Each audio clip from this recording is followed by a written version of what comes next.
राधे राधे। भगवान बहुत ही दयालु हैं, परंतु वो केवल भाव से ही भक्त के अधीन होते हैं।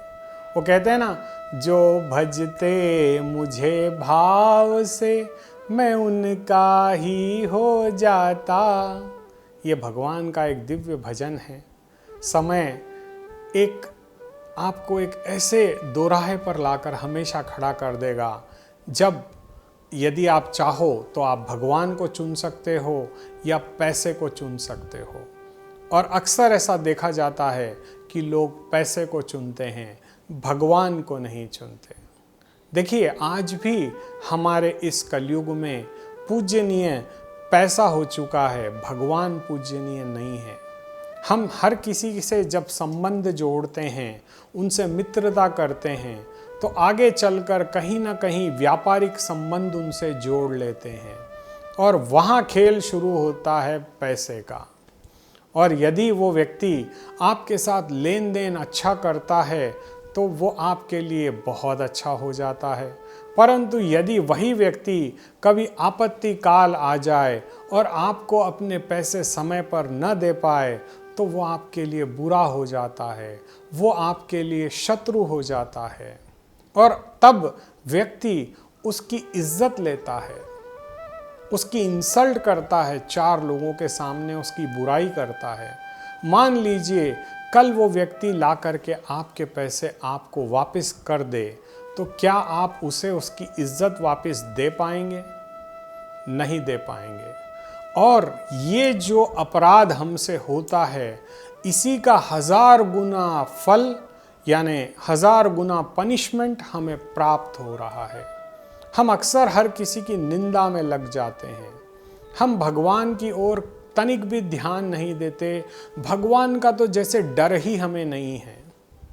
एक बार की बात है, मैं प्लेन से सफ़र कर रहा था और उस समय बरसात का मौसम था और पायलट ने कहा कि घनघोर बादल और बिजलियां कड़कने की वजह से सभी लोग अपनी सीट बेल्ट बांध लें, क्योंकि बहुत खतरा है। मुझे हंसी इसीलिए आ रही है क्योंकि उस वातावरण में मैं भी था और उस समय हर किसी के मुख से राम नाम निकल रहा था। देखिए, डर में जब इंसान होता है तभी हमें प्रभु याद आते हैं। वो कहते हैं ना, बहुत अच्छी कहावत है, दुख में तो सब सुमिरन करते, सुख में न करता कोई। अरे जो सुख में सुमिरन करे, तो दुख काहे को होए। तो अचानक जब बिजलियां कौंधने लग गई और प्लेन मतलब ये मान लीजिए हिचकोले लेने लग गया हवा में, जैसे हम झूला झूलते हैं, वैसे उस परिस्थिति में वो प्लेन था। सभी के मुख में राम था, भगवान श्याम थे। जो कुछ लोग अल्लाह को पुकार रहे थे, कुछ लोग भगवान जीसस को पुकार रहे थे। बड़ा ही डरावना वातावरण उस समय वहाँ देखने को मिल रहा था।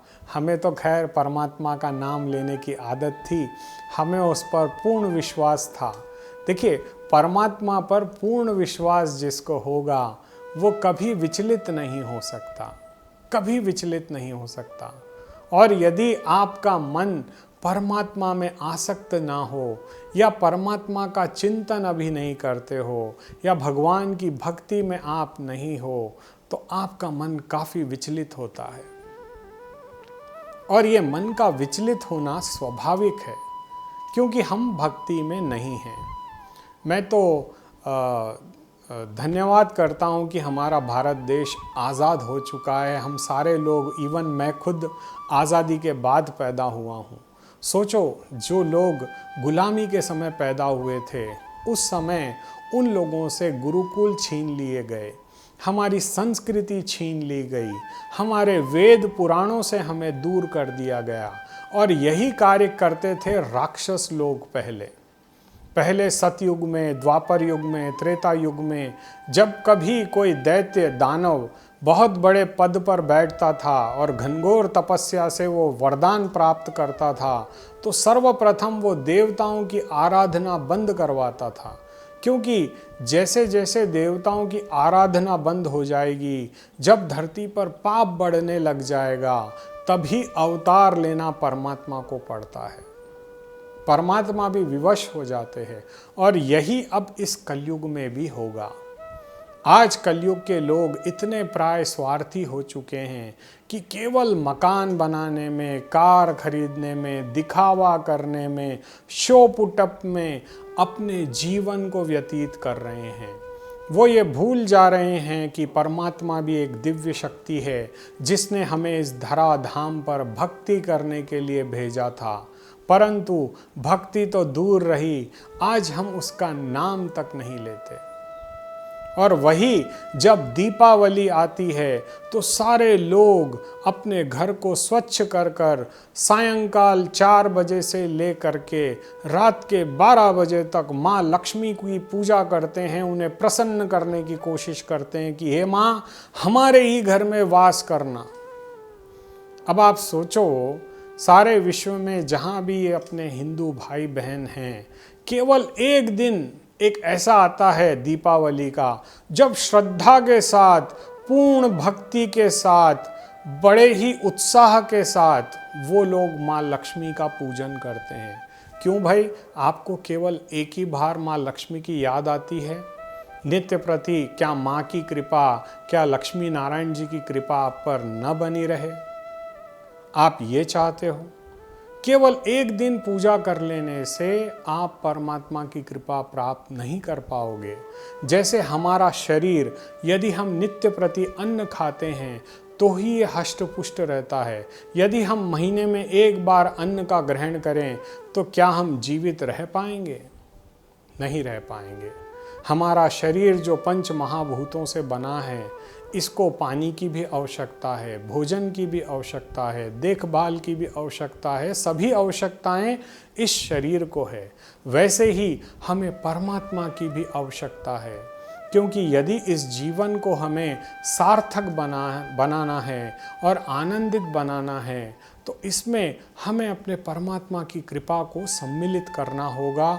और ये तभी संभव है जब हम दिखावा बंद करें और भावपूर्ण पद्धति से भगवान के श्री चरणों में अपने मन को समर्पित करें। देखिए, घर में भगवान की फोटो लगाने से भगवान की कृपा प्राप्त नहीं हो सकती है। भगवान की कृपा प्राप्त करने के लिए आपको भगवान का चिंतन करना होगा, आपको भगवान का भजन करना होगा, आपको हर पल भगवान की अनुभूति का एहसास करना होगा कि मेरे साथ मेरे परमात्मा खड़े हैं, और ये विश्वास रखना होगा कि मेरे परमात्मा मेरा साथ देंगे। हम केवल अच्छा ही अच्छा परमात्मा से मांगते हैं, हम लेकिन दूसरों के लिए कभी अच्छा नहीं सोचते। ये मानव जीवन जो हमें प्राप्त हुआ है, वो लेने के लिए प्राप्त नहीं हुआ है, वो देने के लिए प्राप्त हुआ है। ये चीज़ हमें प्रकृति से सीखनी होगी। प्रकृति हमें फल देती है, हमें सब्जियां देती है, हमें दाल, चावल, सब्जी इत्यादि ये सारी चीज़ हमें प्रकृति से प्राप्त होती है। यदि परमात्मा सोच ले कि मैं इस इंसान को कुछ नहीं दूंगा, तो हम खाएंगे क्या? यदि सारे जलाशय सूख जाएं तो हम पानी कैसे पिएंगे? हमारे जीवन का निर्वाह पैसे से नहीं होता है, परमात्मा की कृपा से होता है।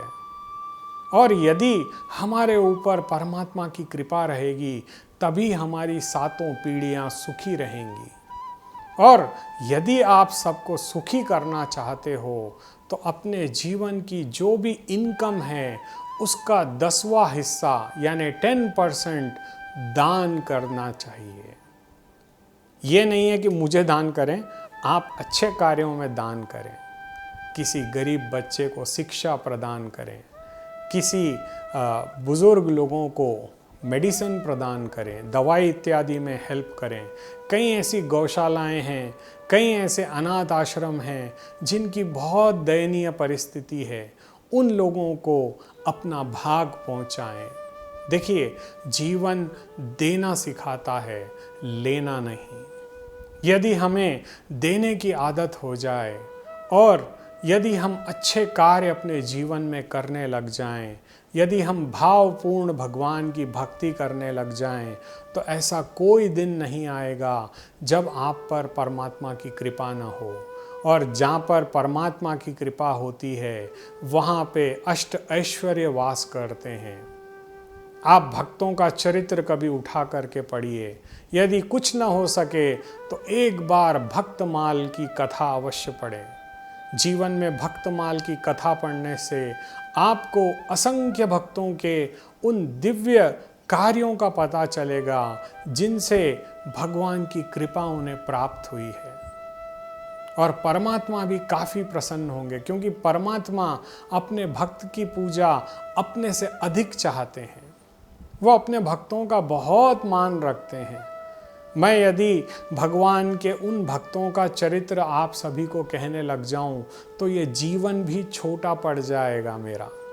इतना बड़ा चरित्र है भक्तों का। और यदि हम अपने बच्चों को भक्ति नहीं सिखाएंगे, उन्हें भगवत मार्ग नहीं बताएंगे, तो उनके पास ये पाश्चात्य कल्चर हमारी संस्कृति का विनाश कर देगा। हमें अपने बच्चों को अपने 16 संस्कार सिखाने हैं, अपने भगवान की भक्ति सिखाना है, अपने माता पिता का पूजन सिखाना है। केवल माता पिता का मदर्स डे और फादर्स डे न मनाएं, अपने बच्चों को अपनी संस्कृति से जोड़ें, अपने बच्चों को हम भक्ति से जोड़ें, क्योंकि भक्ति ही वो शक्ति है जो हमें परमात्मा की कृपा प्रदान कराएगी। और जब परमात्मा की कृपा हम पर हो जाएगी तो हमारे जीवन में कभी किसी प्रकार की कोई समस्या नहीं रहेगी। सदैव हमें अपने प्रभु का आशीर्वाद प्राप्त होगा और हमारा जीवन सनात होगा। राधे राधे।